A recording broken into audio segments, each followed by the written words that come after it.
know we are covered from all over the state, not just from metropolitan area. Okay, thank you. Good afternoon.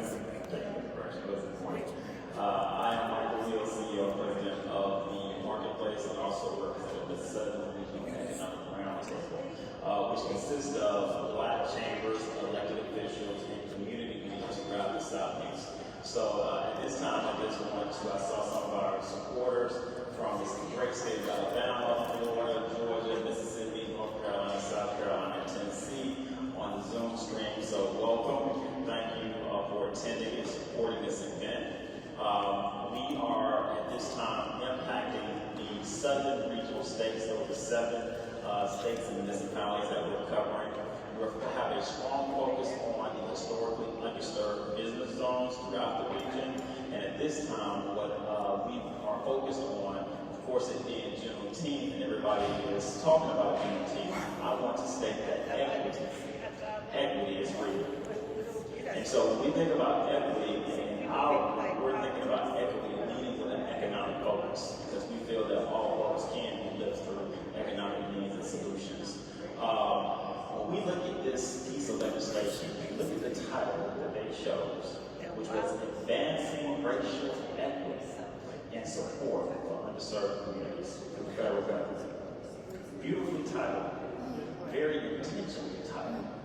And when I read through that legislation, hello guys, we're here at the state capitol. Sure try to go in. Those communities, the lowly, underserved, the working class, and the middle class communities get direct funding. When we look at those agencies, agriculture, Department of Commerce, Department of Defense, Department of Energy, Education, Health and Human Services, National Homeland Security, housing, so on and so forth. Each of those areas signed into law with over 1395 of this act points to all of these agencies.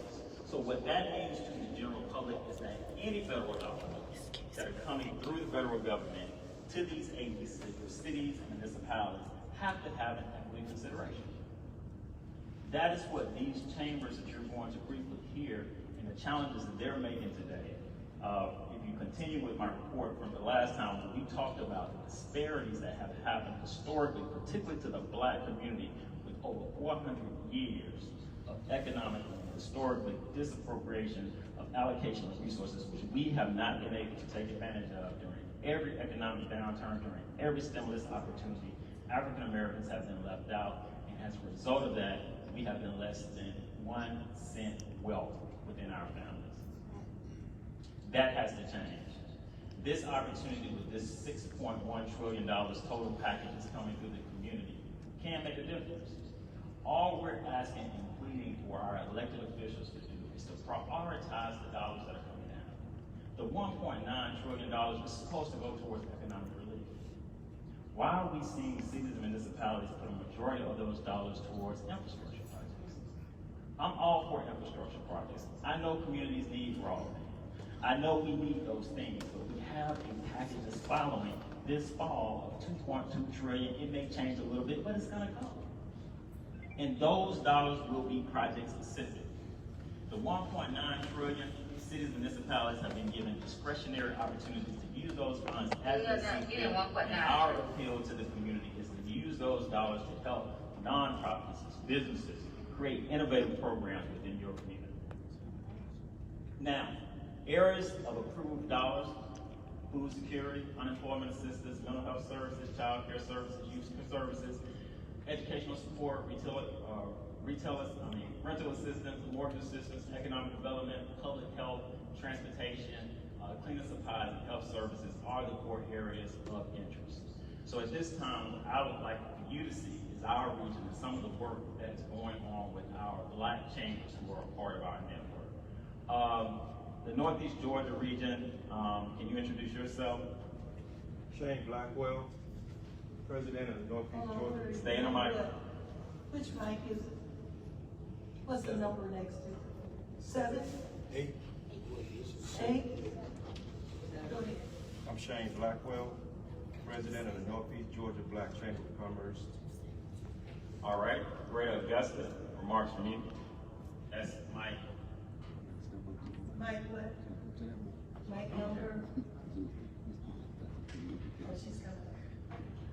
Great day, Interstate Committee, attendees, guests, supporters from the CSRA area, and leaders. I'm Ronic West, President and co-founder of the Greater Augusta Black Chamber of Commerce. Our chamber is based in Augusta, Georgia, aka the Garden City. We were created and are serving the CSRA area, which is 18 counties. Since our inception in 2017, we provide technical assistance to business owners, education workshops, and a host of events, which includes our annual pitch competition. Our organization is a 501c6, and we have established our partner organization, the GABC Foundation, which is a 501c3. This work is not easy, but it's necessary. I have to say thank you to the board, volunteers from both organizations, and for all the hard work you have done and continue to do to serve our community. I'm here to provide a testimony in support of equitable distribution of the American Rescue Plan funds. Since the pandemic, we have been advocating in our community to get innovative, equitable solutions and distribute to our Black business owners. We have developed with our regional chambers the Guaranteed Grant and Loan Program, which provides needed technical assistance and funding to business owners. It's estimated that more than half of Black-owned businesses will not survive the pandemic. I can remember speaking to one business owner, and their words resonated with me the most. Most believe the pandemic is over, but we are in the second year of the pandemic. The Federal Reserve Bank is holding a series of talks on racism in the economy. What has been discovered is that many Black-owned businesses have been denied access to many of the grants and loan programs that have been created. One example is that only 1.9% of Black-owned businesses were able to participate in a PPP loan. Black businesses had fewer applications but higher denial rates for the PPP. Even the businesses that met and exceeded credit expectations and had existing banking relationships were denied as well. This story is all too familiar to access the capital and working capital for Black-owned businesses. We are receiving data in real time that shows our problems with equity have not been resolved. This problem is historic and systematic. The American Rescue Plan funds should be used for those impacted the most by the pandemic. We encourage all municipalities to become innovative in equitable distribution of funds, ensure the fund innovative program not seen or used before to distribute funds. Even the Federal Reserve Bank has concluded that inequity is having a negative impact on our economy, and we must use our imagination and create truly equitable solutions that have accountability, full transparency, and are set up to directly impact the Black community and Black business owners. It is in an equitable way to support President Biden's Executive Order 13985.